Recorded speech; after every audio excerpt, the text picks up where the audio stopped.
The Lord be with you. And with your spirit. A reading from the Holy Gospel according to Matthew. Glory to you, O Lord. Jesus said to his disciples, "Stop judging, that you may not be judged. For as you judge, so you will be judged. And the measure with which you measure will be measured out to you. Why do you notice the splinter in your brother's eye, but do not perceive the wooden beam in your own eye? How can you say to your brother, 'Let me remove that splinter from your eye,' while the wooden beam is in your eye? You hypocrite, remove the wooden beam from your eye first, then you will see clearly to remove the splinter from your brother's eye."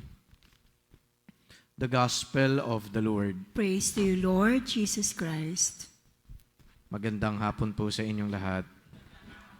Well, actually, kung meron man pong isa na madali pong unawain na pagbasa o banal na ebanghelyo, ito pong gospel ngayon, mukha naman yatang self-explanatory. Di ba?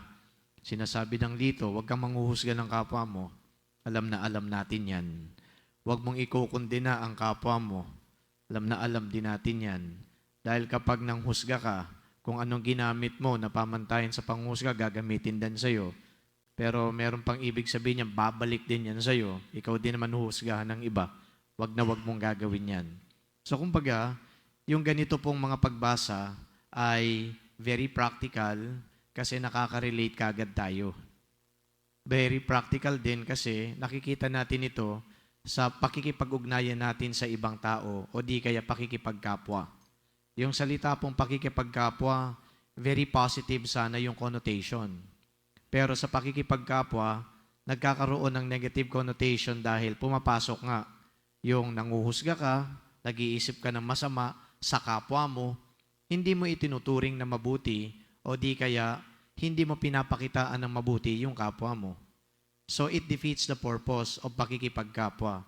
Because when we speak of pakikipagkapwa, it spells brotherhood, fraternity. And when you treat the other as a brother or a sister, you don't want to harm the other. Instead, you want them to feel good about themselves. You want to help them.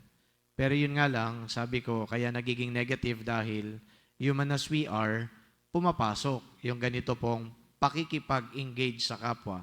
Nakakapag-isip tayo ng masama laban sa kanila.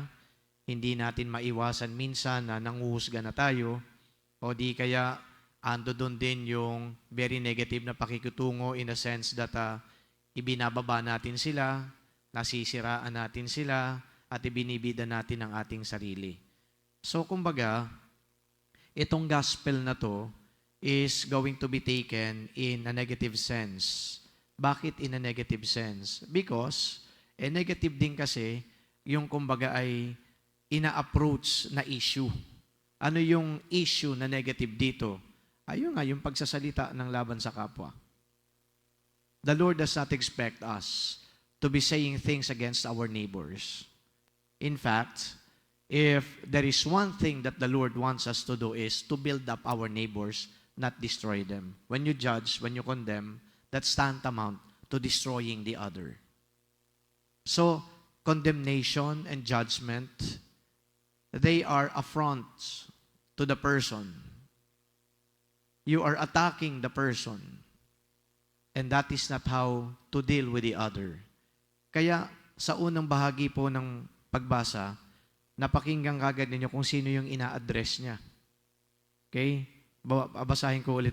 Jesus said to His disciples, ina-address niya yung kanyang mga tagasunod. What does this imply? Number one, yung mga tagasunod niya baka gumagawa din ng ganito. Pero pangalawa, dahil tagasunod kita, tagasunod ka ni Jesus, huwag ka nang gagawa ng ganyan. So, following Jesus implies that there should be a moment of change or conversion that shall take place. If, for example, in the past, okay, we are like this, hurling invectives on the other, condemning the other, judging the other, Now that we are a disciple of Christ, we are disciples rather of Christ, then we do not do that. Pero tingnan niyo yung irony. Sabi nila, nako, kung naturingan pang Katoliko yan, sila naman yung unang-una na talagang hindi nabubuhay sa napapakinggan nila o sa pinaniniwalaan nila.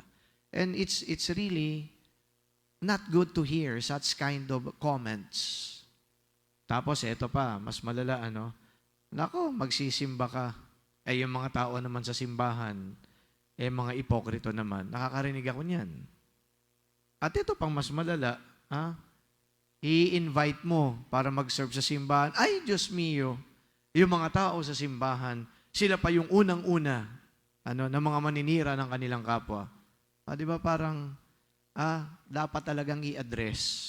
Kasi yung mga disipulo nga, ina-address ni Jesus ng ganun, dapat nga siguro paalalahanan din, we should not be behaving that way. Behaving that way, condemning others, putting down the other, hurling invectives on the other, saying things, sitting against the other. Wala pong puwang yon sa pagiging Kristiyano. Huwag na lang nating sabihin sa naglilingkod sa simbahan, sa mga palasimba, basta Kristiyano ka because you are a disciple. You should not do that. So my dear friends, brothers and sisters, sabi ko practical dahil nakaka-relate tayo, practical dahil nakikita natin yan sa ugnayan ng mga tao, pero eto na ngayon ang dapat gawin ng tao. Okay? Dapat magkaroon ng pagbabago. Now, Jesus is, on a more positive note, is implying, love the other. Treat them as your brother or a sister. Respect the other. Yun po ang pagiging Kristiyano.